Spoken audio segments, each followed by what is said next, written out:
I've divorced twice. I saw was the darkness to relationship. Dr. Ervin combines her experiences in leadership, faith, and creativity to inspire others. All of it is still you. You can bring all of that to the table all of the time, and that's what I want them to walk away with. What are the key factors that empower individuals to break through personal barriers? Welcome to Mastery Podcast, where we explore the art of living fully, balancing mind, body, spirit, and passion in pursuit of a better world. I am your host, Dr. Fast. Today, we are exploring the theme of change and growth with Dr. Elizabeth Ervin, author of The Divine Revolution. Her book is a journey into love, awakening, and breaking free from what holds us back. Dr. Ervin combines her experiences in leadership, faith, and creativity to inspire others. She's now bringing these powerful messages to the world of motivational speaking. Thank you for being here, Dr. Ervin. Can I call you Dr. Elizabeth? Dr. Elizabeth is fine. All right. Beautiful, beautiful. Thank you for being here. It's so great to have you. And you wrote this beautiful book, The Divine Revolution. Yeah. This book speaks of a transformational journey of love and life. Could you share what personal experiences or revelations led you to write this book, and how did this insight reflect in your speaking? I have such a unique situation with the book coming in. It was one of those situations where I was coming out of my second marriage. I've divorced twice, and I raised stepkids and my own children. And I felt like after that, it was like a death to me and to the life that I knew. And I was trying to be a career person at the same time. And that struggle really kind of played over and over in my mind. And I felt that I had to get it put on paper. I've done my research work on work-life balance and all these other things that I've done scientifically in the community. But the creative work was something that I felt like I had to do it so that I could mourn that and kind of create this new light of a life for myself. So that's how the book was born. I just kind of put a story of what I saw was the darkness to relationships and life on paper in a more poetic way. I wrote this in 2019. I wrote it as a story, and I kind of killed off the main characters. And then in 2022, I brought them back to life, and I turned it into poetry, and hence the publication. Thank you. Thank you. I'm sure it's beautifully written, and thank you for my copy. Yes, of course. In your view, Dr. Elizabeth, what are the key factors that empower individuals to break through personal barriers and embrace change, as you suggest in the concept of the divine revolution? I think some of the key factors in finding who we really are and finding the success we're capable of is I talk a lot about the darkness within the wall. And the wall is created by the boundaries and perspectives and thoughts and circumstances that put us in the darkness of who we are, that we want to hide behind.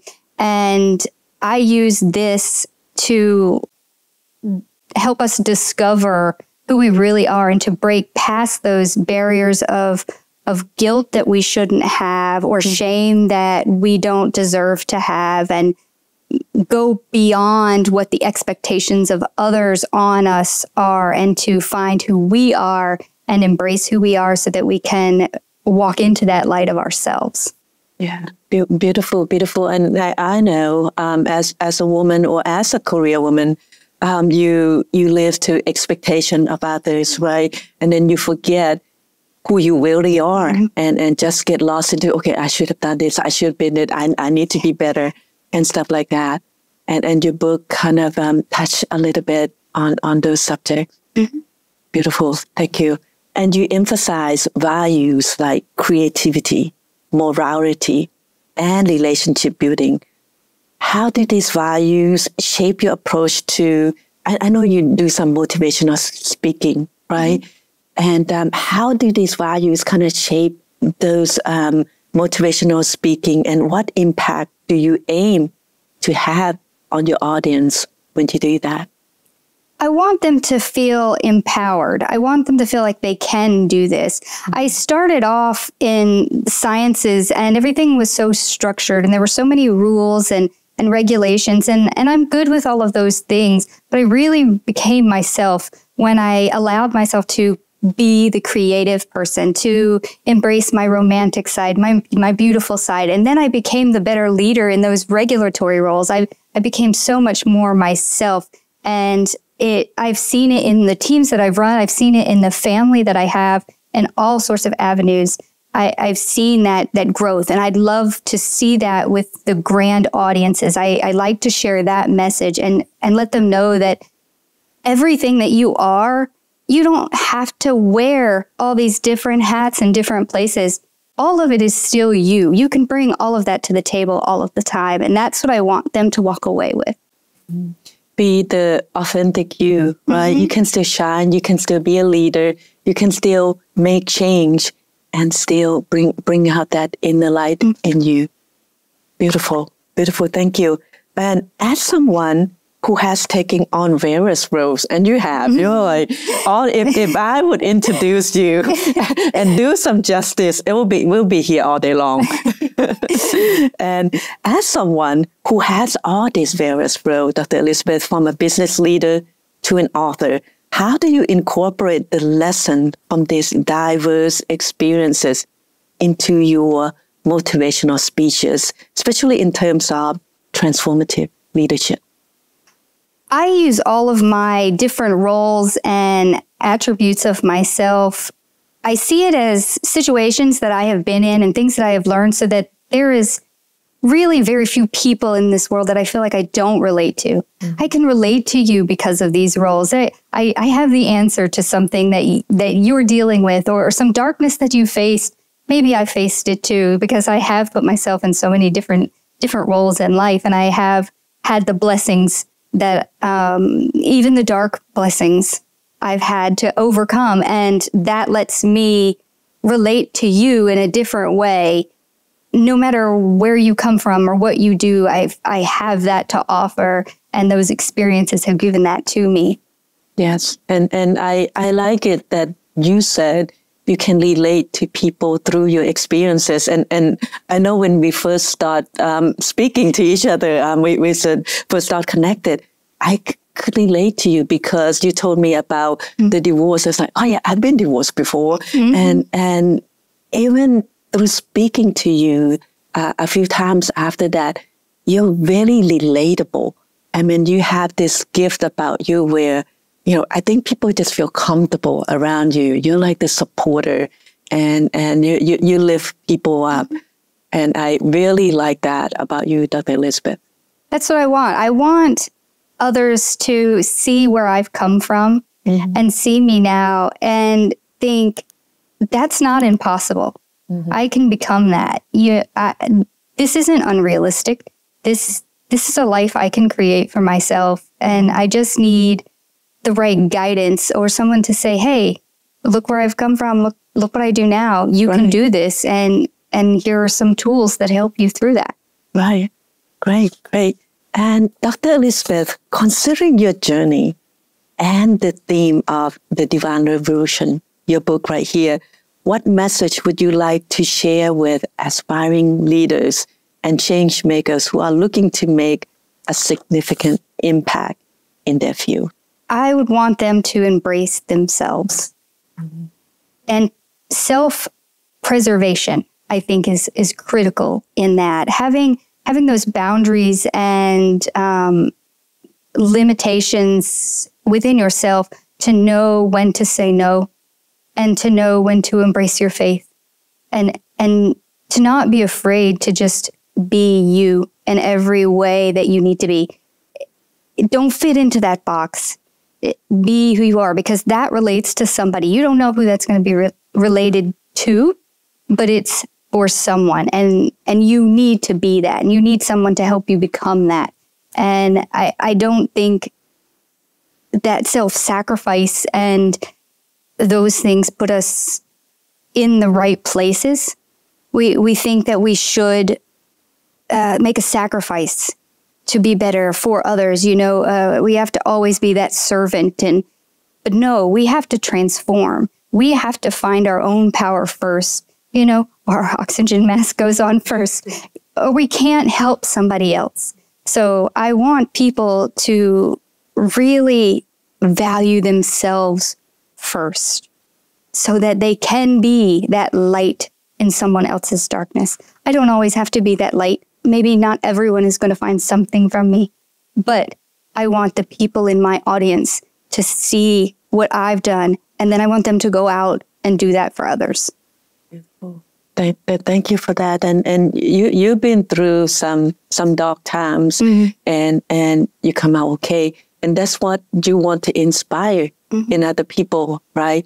Despite of those dark times, despite of what you have to overcome, it's okay. And it's okay to tell those stories. It's very empowering, and it's an example for others. Like you said, you know, I've been there, and look at what I'm doing right now. You're writing books, and you're doing great things. You own this company, which, you know, we have so much to talk about you. We will be here all day long. Yes, absolutely. But to me, it all plays into one common goal, is for the greater good. I've always followed the path I feel like God has for me. It is the divine revolution. It is a divine guidance. And in that, I am nothing if I don't embrace what He's given me to work with. And that is the overall message, is to follow your path. Be that guide for others. Let me be that guide for you. Beautiful. And I love it that you say it's all for the greater good. And I always believe that it's not me and you. It's not us and them. It's all of us. It's we are the one collective. And oneness is one of my values. And I'm so elated to what you're speaking of right now. And it's not their suffering, it's our suffering. And that's why we are here. And I so much love having guests like you, because you're just amazing. You're like this awakened soul that you see the light in others. Yes, I really, really do. I want them to see the light in themselves, the way that I can see it. And I want them to do something with it and create the change that they want to see, to create the change that they're capable of. Beautiful, beautiful. And with that said, there are many listeners out there and many people out there who want to live that empowered life, who want to make changes. And we know that change are uncomfortable, and change takes time, just like the caterpillar in the cocoon, right? They sit there in the cocoon for a long time. I don't know how long, you know, I'm going to go Google it after this, but for a long time before they turn into a butterfly. But what is a few things, 2-3 things that people can do, leaders out there, people who want to make changes in themselves so they can become a better instrument for the greater good? What would your advice be? I think to become aware that you're in the caterpillar phase and to forgive yourself a little more often for that phase, because we all go through these different things. And that is kind of how I got all those hats. I embraced every phase of who I was at the time. And I tell people all the time that I feel like the person I was died at a certain time in my life. And then I became this. And for a long time, I thought, I'm not going to talk about that. I'm just going to ignore the fact that I've been divorced and those things that I dealt with in that situation. But then I realized that's part of how this became something. That's how I became me. So forgive yourself for the caterpillar phase when you kind of look a little slimy and it's a little unpleasant, you know, to know that you're fixing to become that butterfly, to know that it is part of the process. And maybe you didn't do everything the right way, and maybe you made a few mistakes along the way, but those mistakes are a lesson for somebody else that you may tell. Those mistakes are what made you you. It gave you those beautiful colors. Beautiful. Thank you. Thank you. And I can so much relate to what you say, because for longest time, when I first got divorced, I was like, Asian people, we don't get divorced. We marry one person and we stay. And sometimes God give you that experience, right? So you can grow. And some of them may be dark places, and you come, you get over it, right? You get over it and you become the butterfly. And what you say is, I love it. Be gentle on yourself and forgive yourself for the caterpillar phase that you are in. Yeah. Yes. We talk a lot about God's forgiveness, and we learn about it in church and all sorts of different faiths. And nobody ever tells us, hey, you forgive you. Mm-hmm. You know? Right. You forgive you. Mm-hmm. You don't need to wait for anybody else to forgive you, because you're perfect the way you are. Beautiful. Thank you so much. Thank you so much, Dr. Elizabeth. And where can we find you? You can find me on LinkedIn. You can find me on Instagram and Facebook. And I have my own website. It is divinerevolution.org. Beautiful. Thank you so much for being here today. It is an honor to have you here, Thank Dr. you. Elizabeth. Thank you. It's been my pleasure. Thank you so much.